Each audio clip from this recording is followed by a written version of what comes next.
അപ്പന്റെ പേരെന്ത്? ആൻഡപ്പൻ. ഇത് നോക്കി ഞാൻ നോക്കി വെച്ചിട്ടില്ല. ഇതെനിക്കറിയാം. ബിഗ് ബോസിൽ കഴിഞ്ഞ സീസണിൽ അഖിൽമാരാർ ഉത്തരം പറഞ്ഞ ക്വസ്റ്റ്യൻ ആണ്.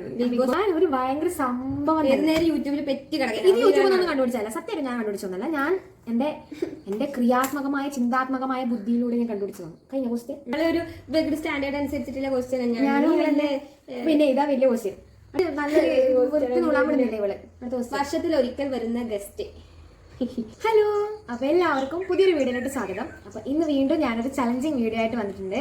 അപ്പോൾ കുറേ പേര് കമന്റ് ചെയ്തിട്ടുണ്ടായിരുന്നു, ഓരോരോ ചലഞ്ചായിട്ട് കമന്റ് ചെയ്ത് വരുന്നുണ്ട്. അപ്പൊ നമുക്ക് എല്ലാം ചെയ്യാൻ പറ്റില്ല, ഞാൻ മുമ്പേ പറഞ്ഞിട്ടുണ്ടായിരുന്നു. ചെയ്യും, പക്ഷെ പതിയെ പതിയെ ചെയ്യാൻ പറ്റുമെന്ന് ഞാൻ പറഞ്ഞിട്ടുണ്ടായിരുന്നു. അപ്പൊ കുറേ പേര് വീണ്ടും നമ്മൾ ചെയ്ത ചലഞ്ച് തന്നെയാണ്, പക്ഷെ പാർട്ട് 3 വേണമെന്ന് ഒരുപാട് റിക്വസ്റ്റ് വന്നിട്ടുണ്ടായിരുന്നത് ഇയർ പുള്ളിങ് ചലഞ്ച് ആയിരുന്നു. അപ്പോൾ നമ്മൾ ചെയ്ത 2 പാർട്ടും നല്ല രീതിയിൽ നല്ല വ്യൂസും കാര്യങ്ങളും കമന്റ്സും ഒക്കെ കിട്ടിയിട്ടുണ്ട്. അപ്പോൾ നമ്മൾ ഏതായാലും പാർട്ട് 3 ചെയ്യാമെന്ന് വിചാരിച്ചു. അപ്പോൾ നമുക്ക് നേരെ വീഡിയോയിലോട്ട് വന്നാൽ തന്നെ നമ്മൾ ചുമ്മാ ഇയർ പുള്ളിങ് ചലഞ്ച് മാത്രം ചെയ്യുമ്പോൾ ബോർ അടിക്കുന്നതുകൊണ്ട് തന്നെ നമ്മൾ അതിൻ്റെ കൂടെ കുറച്ച് ഫൺ ആക്ടിവിറ്റി ആഡ് ചെയ്യാമെന്ന് വിചാരിച്ചു. വേറെ ഒന്നുമല്ല, കുറച്ച് കുസൃതി ചോദ്യങ്ങൾ ഞാനും അതുപോലെ തന്നെ ഇവളും എഴുതി വെച്ചിട്ടുണ്ട്. അപ്പോൾ നമ്മൾ അങ്ങോട്ടും ഇങ്ങോട്ടും ചോദിക്കും. ആൻസർ കിട്ടുവാണെങ്കിൽ നമ്മൾ ഇയർ പുള്ളിങ് ചെയ്യില്ല, കിട്ടില്ല എന്നുണ്ടെങ്കിൽ നമ്മൾ ഈ പണിഷ്മെന്റ് എന്ന രീതിയിൽ ഇയർ പുള്ളിങ് ചെയ്യും. അപ്പോൾ നമുക്ക് നേരെ വീഡിയോയിലോട്ട് നോക്കാം. ഫസ്റ്റ് ക്വസ്റ്റ്യൻ ഞാൻ ഇവരോട് ചോദിക്കാം. സിമ്പിൾ ആവണം. വൈദ്യുതിയും മിന്നലും തമ്മിലുള്ള വ്യത്യാസം. അതായത് ഇപ്പൊ നിങ്ങൾക്ക് ഈ വീഡിയോ കാണുന്നതിന്റെ ഇടയിൽ ഞാൻ ആൻസർ പറയുന്നതിന് മുമ്പേ കിട്ടുവാണെങ്കിൽ ജസ്റ്റ് കമന്റ് ചെയ്തോട്ടോ. വൈദ്യുതിയും പെട്ടെന്ന് പറയണം. വൈദ്യുതിയും മിന്നലും തമ്മിലുള്ള വ്യത്യാസം. ചിലപ്പോൾ ഞാൻ എഴുതി വെച്ച ക്വസ്റ്റ്യൻസ് തന്നെ ആയിരിക്കും ഇവിടെ എഴുതി വെച്ചിട്ടുണ്ടാവുക. കണ്ടില്ലേ ക്വസ്റ്റ്യൻ?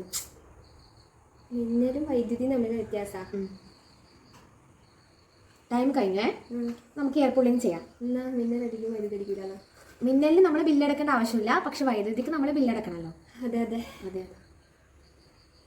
ഇത് ചെവിന്റെ അവിടെ പിടിച്ചിട്ട് മുകളിൽ പിടിച്ച നല്ല വേദന എടുക്കും, ഇവിടെ പിടിച്ച് തീരുമാനം കറക്റ്റ് നമുക്ക് അറിയില്ല, പക്ഷെ എന്നാലും നമ്മൾ ഇതുപോലെ ചെയ്യാം. മതി മതി മതി മതി ആവുന്നില്ല. കരയില്ല. പറ, അടുത്ത ക്വസ്റ്റ്യൻ ഇവിടെ എന്നോട്. അടുത്ത ക്വസ്റ്റ്യൻ അല്ലേ? ഉറുമ്പിന്റെ അപ്പന്റെ പേരെന്ത്? ആൻഡപ്പൻ. ഇത് നോക്കി ഞാൻ നോക്കി വെച്ചിട്ടില്ല. ഇതെനിക്കറിയാം. ബിഗ് ബോസിൽ കഴിഞ്ഞ സീസണിൽ അഖിൽമാരാർ ഉത്തരം പറഞ്ഞ ക്വസ്റ്റ്യൻ ആണ്. ബിഗ് ബോസ് കാണുന്നതിന്റെ ഉപകാരം കണ്ട, അല്ലെങ്കിൽ എനിക്ക് അറിയായിരുന്നു. നിന്റെ സ്റ്റാൻഡേർഡിന് പറ്റിയ ക്വസ്റ്റ്യൻ ആയതുകൊണ്ട് അപ്പം ഇന്ന് ഞാൻ കണ്ടോ എന്റെ ചെവി മിക്കാറൊന്നും ഉള്ളിലുണ്ടാവില്ല. ഞാനെല്ലാം വെഗഡ്, ഇവളെ ഒരു വെഗഡ് സ്റ്റാൻഡേർഡ് അനുസരിച്ചിട്ടുള്ള ക്വസ്റ്റ്യൻ. പിന്നെ ഇതാ വലിയ ക്വസ്റ്റ്യൻ. അടുത്തത്, ഒരിക്കലും അതെ എന്ന് ഉത്തരം കിട്ടാത്ത ചോദ്യം. അത് ഇവള് കണ്ടെന്ന് തോന്നുന്നു. ഇല്ല, എന്തെന്ന് ഒരിക്കലും അതെ എന്ന് ഉത്തരം കിട്ടാത്ത ചോദ്യം നിങ്ങൾക്ക് അറിയെങ്കിൽ കമന്റ് ചെയ്തോ. എനിക്കറിയില്ല. ഈ ചിന്ത എനിക്ക് തന്നെ പറയാം. അതായത് ഉത്തരം നീ ഉറങ്ങുകയാണോ എന്ന്. ഉറങ്ങുന്ന ആൾക്ക് അതേന്ന് പറയാൻ പറ്റില്ലല്ലോ, ശരിക്കും ഉറങ്ങുന്ന ഒരാൾക്ക്. അപ്പൊ നമുക്ക് ചെവിന്നുള്ളിലാവും. ഈ ചെവിന്ന് ഉള്ളിക്കൊണ്ടൊന്നും എനിക്ക് ചിലപ്പോൾ പ്രശ്നമാവോ?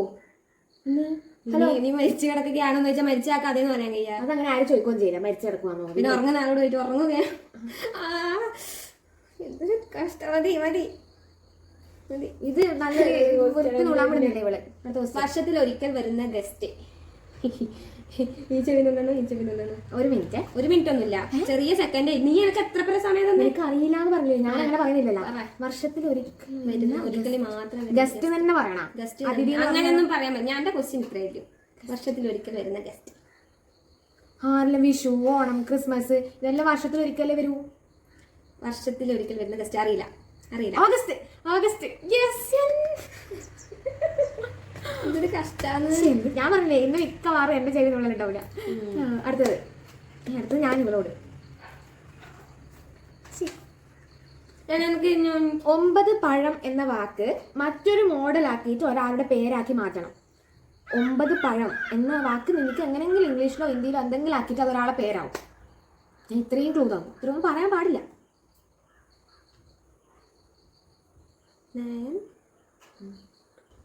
9 ഫ്രൂട്ട്. ഒരാളെ പേരാന്നാക്കണ്ടേ, അതൊരാളെ പേരാവും. 9 പഴം. 9 പഴം. ചിന്തിക്കൂട്ടി. ഞാൻ പറഞ്ഞു ഏത് ഭാഷയിലും ആക്കാന്നേ. ഹിന്ദിയും നമ്മളൊന്നും ഇല്ലല്ലോ. ഹിന്ദി നമ്മൾ ഭാഷയില് അതറിയില്ലല്ലോ.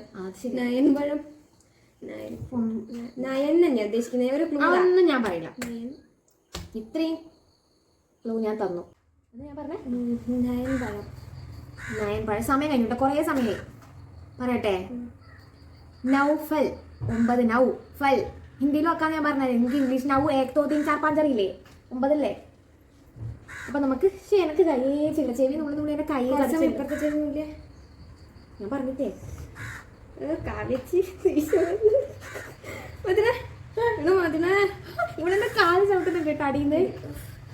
അടുത്തത് ഞാൻ ഇനിയിപ്പോ എന്റെ ക്വസ്റ്റ്യൻ കഴിഞ്ഞു, ഒരു ക്വസ്റ്റ്യൻ കൂടി ഇല്ല, അത് കിട്ടും ചെയ്യും. അല്ല വധുവരന്മാർ ആദ്യം കഴിക്കുന്നത് കല്യാണം. എന്തൊരു കഷ്ടം. ഞാൻ ഇതെല്ലാം യൂട്യൂബിൽ ഞാൻ വെറുതെ വീഡിയോ കണ്ടുകൊടുക്കും ഇവിടെ എന്നെ പറയുന്നുണ്ട്. ഞാൻ ഇങ്ങനത്തെ എല്ലാ ക്വസ്റ്റ്യൻസ് എല്ലാം കാണുന്നുണ്ട്.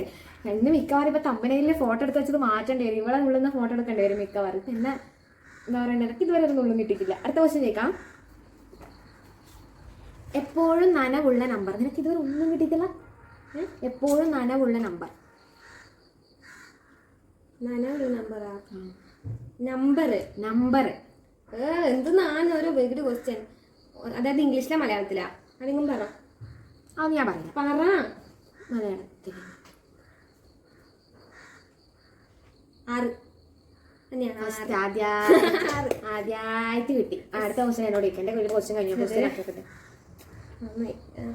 ഈ ഒരു ക്വസ്റ്റ്യൻ കൂടെ നമുക്ക് അവസാനിപ്പിച്ചൂടെ? ഡാഡി മമ്മി ആകുന്ന സ്ഥലം ഒരിക്കലും സെമിത്തേരി. സെമിത്തേരിയിലല്ലേ സ്ഥലം? അങ്ങനെ ഒരു സ്ഥലം ഉണ്ടാ? സ്ഥലം എന്ന് വെച്ചാൽ ഡാഡി മമ്മി ആവുന്നേ ഈജിപ്തിലെ പിരമിഡാ? ഞാൻ ഒരു ഭയങ്കര സംഭവം യൂട്യൂബിൽ പെറ്റി കിടക്കുന്നത്. ഇത് യൂട്യൂബിൽ ഒന്നും കണ്ടുപിടിച്ചല്ല, സത്യം ഞാൻ കണ്ടുപിടിച്ചൊന്നല്ല. ഞാൻ എന്റെ ക്രിയാത്മകമായ ചിന്താത്മകമായ ബുദ്ധിയിലൂടെ ഞാൻ കണ്ടുപിടിച്ചതാണ്. കഴിഞ്ഞ ക്വസ്റ്റ്യൻ ഇനി ഞാൻ ചോദിക്കാം. ഞാൻ എന്റെ കയ്യിലെ ക്വസ്റ്റ്യൻ.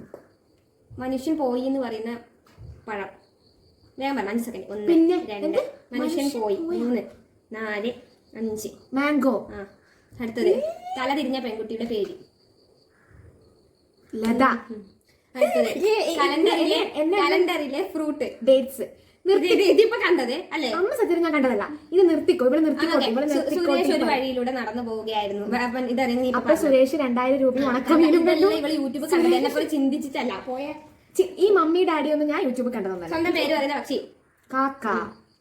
കണ്ട, ഇനി എന്റെ ചെവി നുള്ളുന്നതിൽ എന്താ അർത്ഥം ഉള്ളത്? സത്യം പറഞ്ഞാൽ എന്റെ ചെവി നുള്ളാൻ പാടില്ല.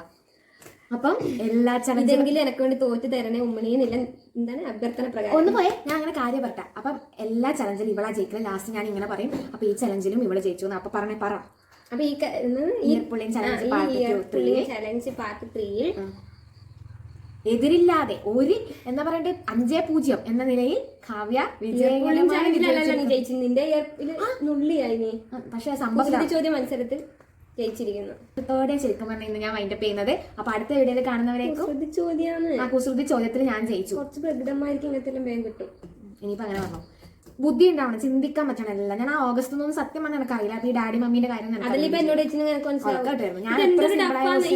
അല്ല, വൈദ്യുതിയും മിന്നലും തമ്മിലുള്ള വ്യത്യാസമുണ്ട്. എന്ത് ആണെന്ന് കുസൃതിയാണ് ഇവിടെ. കുസൃതിയാണ് കുസൃതി. വൈദ്യുതി ഒന്നുമില്ല. അപ്പം അടുത്ത ചലഞ്ചുമായിട്ട് അടുത്ത വീഡിയോയിൽ കാണുന്നവരേക്കും എല്ലാവർക്കും ബൈ ബൈ.